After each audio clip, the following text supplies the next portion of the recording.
त्यानंतर एक सविस्तर बातमी पाहणार आहोत। हरिभक्त पारायण शिरीष मोरे यांनी आत्महत्या केली आहे। देहू गावावर त्यामुळे दुःखाचा डोंगर कोसळलाय। त्यांच्या आत्महत्येचे कारण अद्याप अस्पष्ट आहे। शिरीष मोरे हे तुकाराम महाराजांचे 11वे वंशज होते। प्रसिद्ध शिवव्याख्यातेही होते। हरिभक्त पारायण शिरीष मोरे यांनी आत्महत्या केली आहे। या आत्महत्येचे कारण मात्र कळू शकलेलं नाहीये।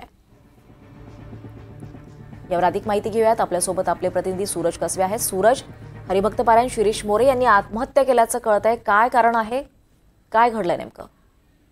दीपाली, तुकाराम महाराजांचे 11वे जे वंशज हरिभक्त पारायण शिरीष महाराज मोरे यांनी आत्महत्या केल्याची माहिती समोर मिळते। प्रसिद्ध शिव व्याख्याते होते, अनेक व्याख्याने त्यांची प्रसिद्धी होती, मात्र त्यांनी आत्महत्या कोणत्या कारणामुळे केली याची माहिती देखील अद्याप समोर आली नाही। त्यांचं पार्थिव देखील पिंपरी चिंचवड महानगरपालिकेचे जे यशवंतराव चव्हाण रुग्णालय आहे त्या रुग्णालयामध्ये शवविच्छेदन करण्यासाठी दाखल करण्यात आहे। त्यामुळे एकूणच काय तर त्यांच्या या आत्महत्येमुळे देहूकर नागरिकांवरती मोठा दुःखाचा डोंगर कोसळलाय आणि त्यांच्या पार्थिवावरती आज देहू येथील स्मशानभूमीमध्ये अंत्यसंस्कार करण्यात येणार असल्याची माहिती मिळते। दीपाली, धन्यवाद सूरज या सविस्तर माहितीसाठी।